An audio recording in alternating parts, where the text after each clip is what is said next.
My name is Sabrina Johnson, and I'm here at the Race Relations Institute at Fisk University here in Nashville, Tennessee.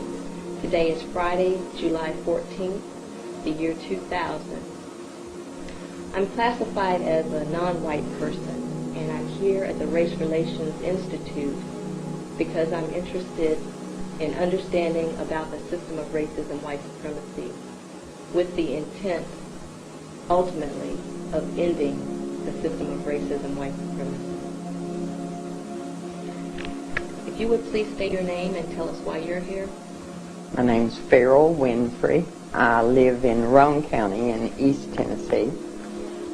I'm here because I recognize the white supremacy system of racism. I recognize that, and with the acknowledgement that it exists, then there falls on me a responsibility to try to do something to stop that, to cause that discrepancy in privilege and in justice, and when it becomes your responsibility, then you have to try to do something. And I'm here to learn. I came because of the names of the people that I saw that were going to be here, and I knew I could learn from them. I'm white. Now, when I say that, my people a long time ago came up with these little check marks that we have to check, which we are white, and in reality it's white or non-white. You know, they break that down into a lot of we break that down into a lot of different groups. But the fact that I do not know in my ancestry of any one being in my ancestry, the line, I don't know of anyone being there that was non-white. So I put that little check mark where white is. And then that makes me the problem. So I'm here to try to learn how I can try to solve that problem. Okay. Yes, over the last couple of days, I've had the opportunity to participate in formal group discussions with you, with other white people and other non-white people.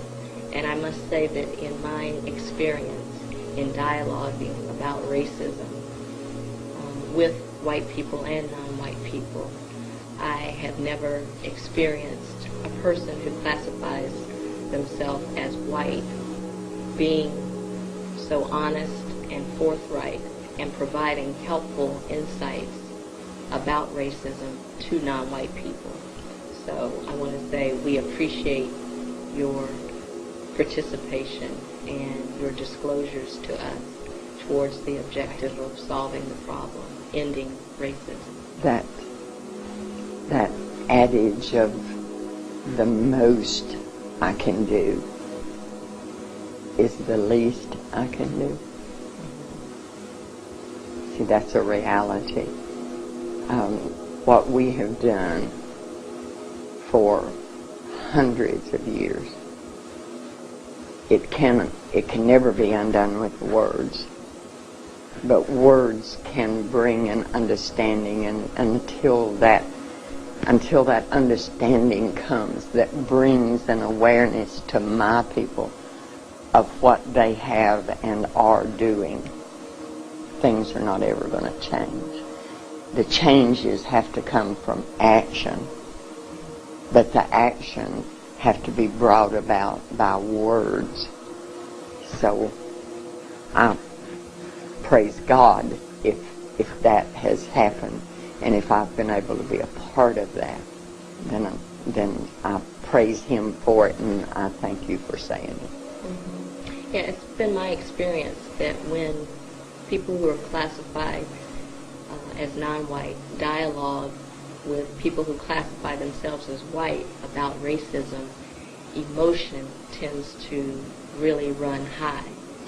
And so I really appreciate that you believe, as we believe, as you've stated, that truth is more important than comfort, because oftentimes non-white people feel embarrassed and white people feel offended when a discussion about racism occurs. So we look forward to doing what I believe is the Creator's will, and that is for us to live in truth, not Yes. in denial and deceit. Yes. And I recognize that that is necessary in order to end racism. Could you begin by stating what your perspective is about the existence of racism? Just talk about what it is. I agree with the principle, the theory, the principle, that racism is prejudice plus power. I had a conversation yesterday with a black man and he said that he knew some of his people who were racist, and I talked with him about that, because without the power to take that prejudice and actively place it into position to cause people to do or not do, then it is simply just prejudice. And I believe that, so that's the premise from which I come, that racism, you have to have that power in order for there to be racism. And most white people would look at me and say, I don't have any power. But we do have power. We have power just getting up in the morning and looking in the mirror and not having to think about race. That places us into a position to where our minds are clear and that it's a problem that we don't have to deal with. We don't think about it because we don't have to think about it. It's not something that completely controls our lives. So there, from the very beginning, when we wake up of the morning, then we have an advantage, and that advantage comes from the color of the skin. When we go into a store and we're not assumed that we're going to be a shoplifter simply because of the color of our skin, that is an advantage. When I walk down the street and I'm more safe, now that's not saying nothing would happen ever to me, but I would be more safe walking down the street alone than you would be. That is racism, because of that unequal playing field that's there, that gives me advantage simply because of the color of my skin. Then that's what's wrong. See, the fact that there's anything out there. I've been accused of betraying my people, my race, my faith, my gender, everything, because of the beliefs that I have, that when we take advantage of those things, then we are being white supremacists. Because most people, when they think about someone that's white supremacist, they're thinking about the guy in the fatigues and he's in the woods and he's shooting and target. But I am being white supremacist when I accept an establishment that gives me more than it gives you. If I know that, if this is something that I'm aware of, and I take advantage of that, then that makes me, I believe, that puts me in the category of being a white supremacist. Now, how do I not take advantage of it? Because I've had white people ask me this, how do I not take advantage of it? Do I not take a job that I know is given to me because I'm white, and if I had been black, I wouldn't have gotten that job? Do I not take that job? I have to eat. My children have to eat. So we get into realities, and there are things that we cannot not do. So we are white supremacists because we are taking advantage of a system. But what we have to do, what we must do, is to try to stop that system from being as it is. Try to undermine that system in any way that is legal and not going to land you in jail, hopefully, rightfully land you in jail. But you have to fight it. You have to try to stop it. But that still doesn't stop you from taking advantage, because every day of your life as a white person, all day, every day, everything that you do, everywhere you go, you are taking advantage of being white. Most of my people, they don't think about that. They've never had to think about that, which is the greatest advantage of being white. They don't have to think about it. It's not a determining factor in their life. That is a conscious factor. And I'm talking too much. No, you're not talking too much. Please. As a person who classifies themselves as white, and even as white supremacist, as you have just stated, what specifically do you view your role to be as you interact with other people who classify themselves as white? I've said for a long time, God's placed me on a path that there's not many other footprints on that path. There are some. Thaddeus Stevens he's one of my heroes. Most white people wouldn't have any idea who he is. I have the responsibility to try to change him. I don't actively celebrate the 4th of July because you don't have freedom. You're not free. You have oppression every day of your life. If you have children, when those children are born, you have to immediately begin to teach them what they cannot do in order to survive. And I love the Lord. Everything that I do is because I read the Scripture and I see direction that's given to me that I don't hear white preachers preaching.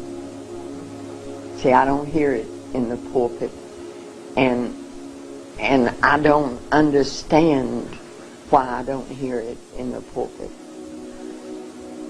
So my response, I'm the one that causes it. It's not, I don't understand white people that talk and in their words the blame is placed on the recipient of the oppression. Like, okay, the oppression is here, so get out of the way and then you're not going to be oppressed anymore. That's not how it works. I am the oppressor, so the responsibility is mine to stop that.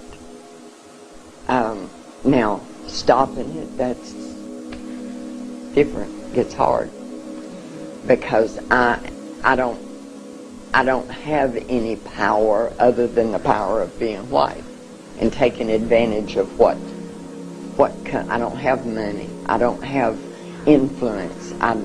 So how I stop it, I don't really have anything except a big mouth and words that I know are wrong when I see a wrong. And if something's wrong, God says it's your responsibility to change it. And I know we don't want a sermon here, but I believe He's going to hold us accountable for the things that we've done and are doing, and do not try to make a difference to change. And when I stand in front of Him, I want to have some of those things where He's going to say, I know you worked at this. And everybody always wants to know what's your angle, especially non-white people. What is it? Why are you doing this? And of course that comes from 500 years of white people not doing anything good unless there's something in it for them, and I understand that. And in a way, I'm in that same category there. I have children. I have grandchildren, more grandchildren on the way. I don't want those children growing up having to dodge bullets. And the young black man he's a much different product of our oppression than what the young black man was 100 years ago. I don't want my children in a civil war in this country between black and white. So in that way I'm selfish, see. And the fact that I want God to smile on me and say, I've seen you do, that in itself is selfish. But He's also given me a burden. And there's not any way that I can ever say to you that I know what you go through. See, there's no way that I can do that. And He gives me understanding that I can't do that. I can't know what your life is because of the color of your skin, because of the amount of melanin that God placed in your skin. I can't know that, but He has given me a heart to hear the pain when your child is mistreated because of the color of that child's skin, that beautiful child. He's given me the ability to have a small degree of understanding about that. And for me not to act on it would be unforgivable in His sight. How did you come to this level of understanding and the decision to speak the way you speak and do what you do? Because as you said, for instance, you don't hear from the pulpit from white preachers who read the scripture and promote and encourage Christian living, for instance. But yet your faith path seems to be the same, yet you have a different perspective. What influencing factors caused you to be where you are? I don't want it to sound trite when I say that God reached down and touched me at an early age. I had, excuse me, if any of my kinfolk ever see this, then I'll lose more than what I've lost already. I was born into a family where my father was an overt racist, my mother was a covert racist. But both of them had very strong, I always felt like my mother was more dangerous in that respect. But so it was not something that came to me from training as childhood. But I was also born with cardiac lesion. And through that, I was different from other children because I was so ill at a certain period of time when other children were out running and playing. So I was different, which gave me an understanding of what it was like, how people felt to be different. And then as I got older, this knowledge that these things were wrong, as I acted on those things, things happened to me, adverse things. I belonged to a Southern Baptist church. I was saved in that church. And I was thrown out of that church in my early 20s, which was back in the 60s, because I taught that racism was wrong in a Sunday school class. I was asked to leave that church, and the elder of the church, the deacon of the church that came to me and talked to me about it the first time was my grandfather. And he said, you can't say these things. And I said, I can't not say these things. And so he came back with other deacons and they asked me. So it's been a process. But then when my youngest son was in the 7th grade, he brought home with him a young black male child that was in his class. And he came in, and my children have always believed that with my mouth I could make anything right, I could speak. And he came in, and John, the African-American child's name, he stayed outside. And Mark came in, and Mark said to me, Mama, I've got a friend, and you've got to help him. And when we talked, John was a big, strong, athletic child. And if someone called him a word, if they called him nigger, if they said something, then he just got mad, fought. And Mark said, he's going to kill somebody and end up in jail. You got to talk to him. You got to help him. And because of the circumstances, he was the child of a single mother, and her job was second shift. It evolved in that he stayed with us from Sunday night when his mother went to work until Friday afternoon when he would go home and then be with his mother and his sisters in the afternoons and the weekend, and she would bring him back. So he lived with us, and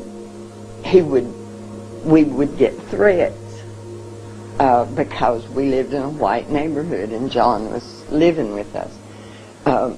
Mark, it reached a point where Mark would be more angry than John would at the things that would happen at school because they loved each other.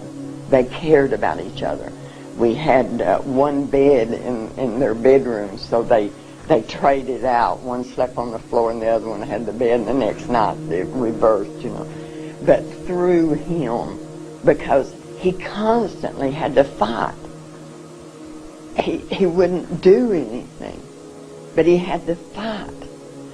And through this, I really got a taste of what your people go through. I didn't understand how he felt, but I got a taste of it.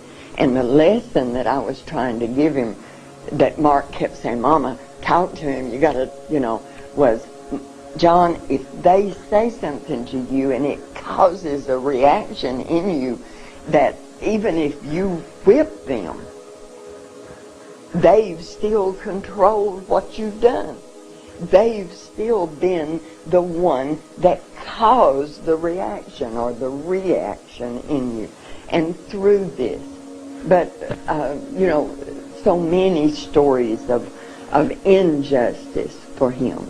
And the things that we went through as a family because of our association, just simply because we loved him. All of these things. See, God doesn't set you on a path and not prepare you for that path. So all of these things, being different myself, being struck down by my own people because of what I believe, and then loving someone.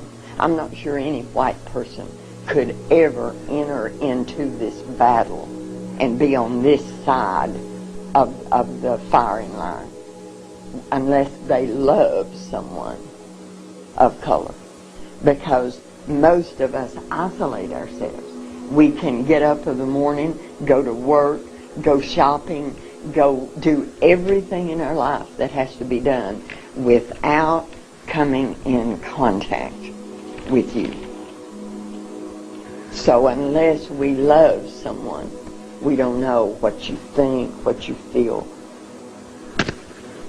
And don't tell me my best friend is, because I hear that all the time. My best friend is black. I don't want to hear that. I hear that a lot too. Mm-hmm. If you've stated that you're interested in solving this problem and ending racism, in your view, if the system of racism, white supremacy, is ended, what benefits would white people experience?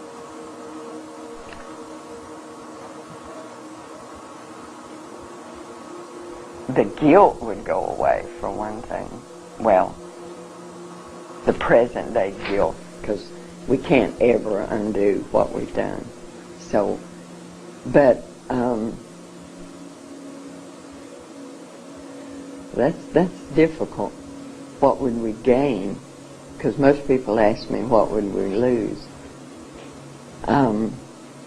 That's a difficult question. Peace, because racism is the cause of the problems that we have in this country. It's the cause of the crime. It's, racism is, I feel like, the backbone of all ills that this country has. So we've gained peace. We would also gain knowing you and knowing about your culture, what you still know of it, because we've robbed you of most of it. We would gain that if the day ever came when I could walk into a place of work and you could be there wearing whatever clothing you wanted to wear, whether it was clothing that depicted your African descent or wearing your hair. White people tend to say, well, that's another question, I guess. We would gain knowing you, see, because we don't know you. And that robs us of a great blessing. We think we are entire and complete, and that we don't need to know you or anyone of color that is of a different belief. We close ourselves off and think that we're contaminated if we talk with someone of, and I'm talking about Christians. I know more about Christians than I do any other faith, because that's me. But most Christians feel like they're contaminated if they talk to anyone that's of a different faith. So we rob ourselves of that. So if racism ended, we would have that. I can't say it better than knowing you. Some would probably argue, some non-white people in particular would probably argue that indeed we think white people know non-white people, and by that knowing are more able to control and dominate and keep the power dynamic as it is. How would you respond to that? We know what we've done to you. And we know what over 500 years we've put in your heads. And we know how to utilize that. And we know how to take advantage of that. And we even know how to have a black friend. We know the dynamics of who is in control. And I don't care how much the system has changed to the point to where what is politically correct at this point might be different from what was politically correct in the 50s.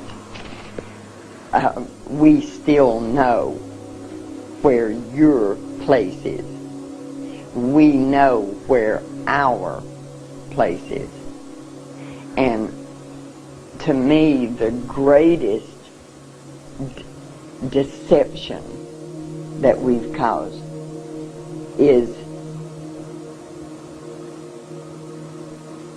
that your people believe us when we say, this is my place and that is your place.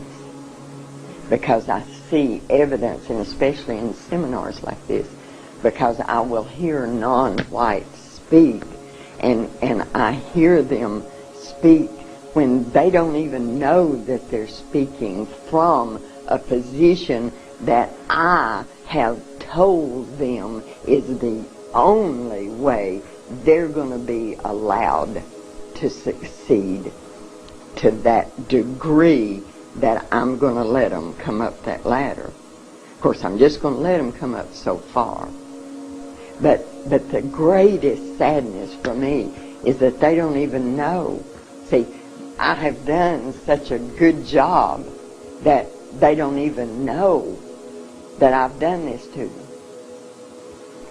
A strong black man one time said to me, one of the greatest things you can do for my people is to stop shedding any tears. Because I'm very emotional. I get very emotional because this is my heart. And it's what I will probably die doing. I have no illusions about what my people think about the work that I do. And I realize that. But when I talk with someone, it would be very easy for me to begin to weep at what we do and what we have done. And he said to me, you must stop the tears, because my people are so conditioned to putting their arms around you and comforting you when you weep, then they are no longer strong. Their strength that is coming from standing up and saying, no, you're not going to treat me like that.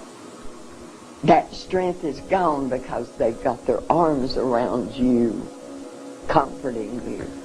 And I have tried to listen to the wisdom of that very, very wise man. I can't always, when I sat in that room the other night, when the author of Without Sanctuary, when he was speaking and those pictures were there of the lynchings, the methods that we have used to keep control, I wept, that I couldn't.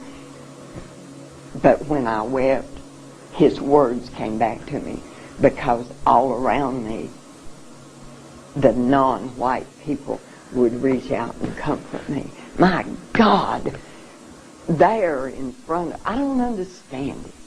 See, I don't understand the closeness that your people have with the Mother Earth, with the concept of beginnings, God himself. There is so much of that in you that you can forgive me and comfort me when I'm weeping at what I've done to you. See, that's beyond my it's beyond my understanding. I don't understand the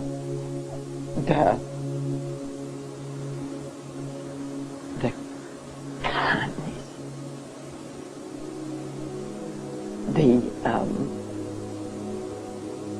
and I say the word forgiveness, and God forgive me for saying the word forgiveness, because another very wise black man said to me, don't ever ask my people for forgiveness, because the word forgiveness means the eradication of a debt.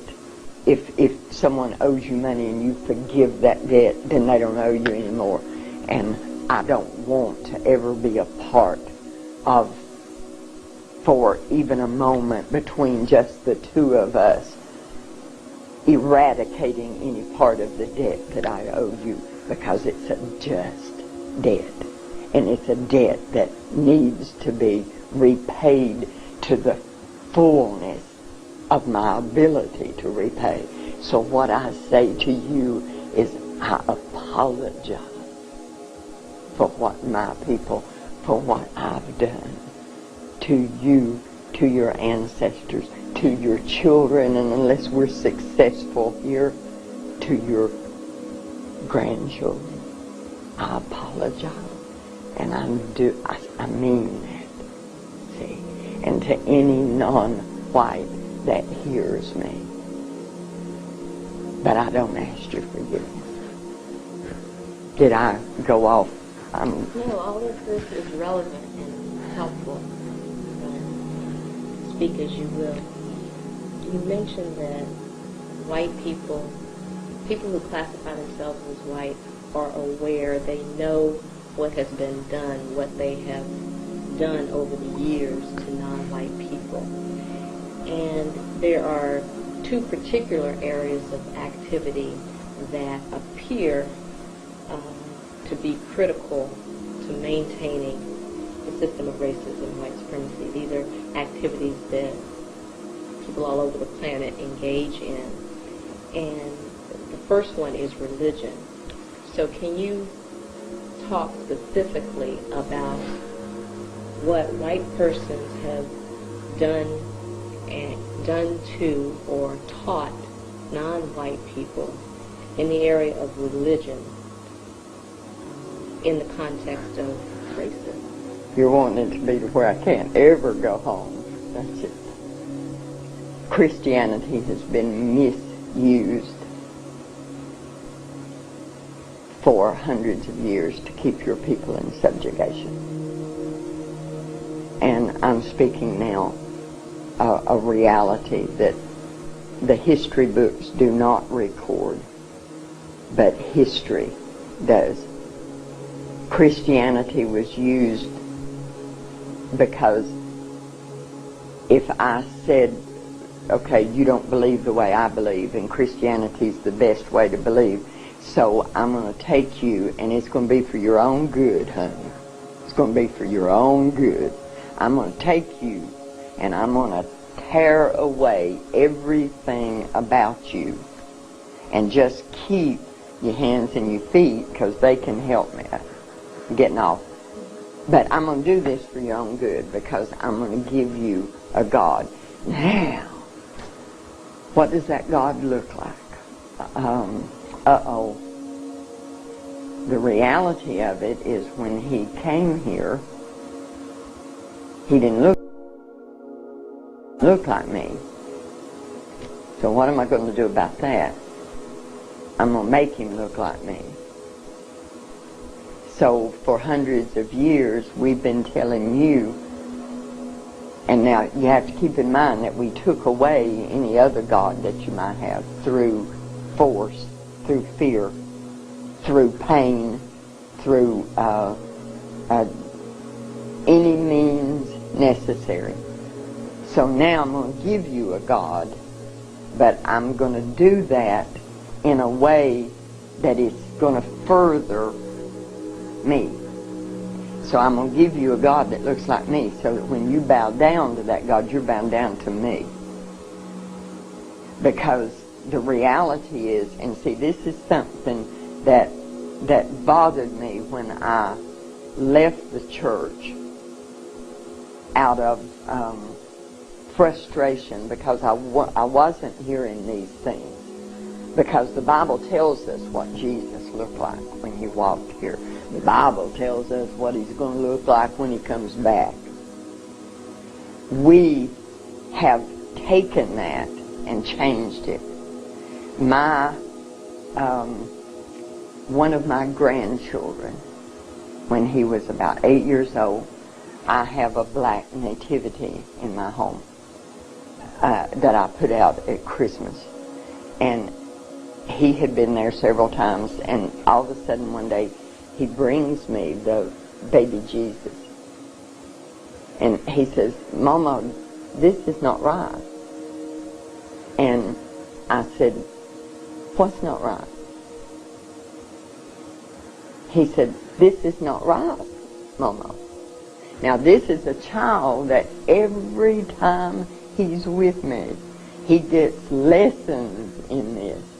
My son says to the point to where he has to deprogram them when he gets them back home.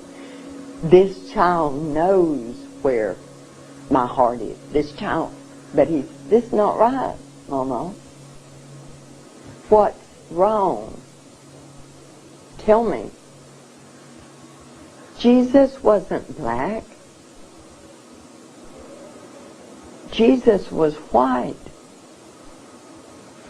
Who told you that? And then we have this great conversation. I tell them it's not something you have to go back and fight. You don't have to go, because I don't want them beaten down until they're strong enough to know for what they believe, you know. But I want him to know the truth. I said, in your mind, in your heart, know. Do you remember when Jesus went to Egypt? He hid in Egypt.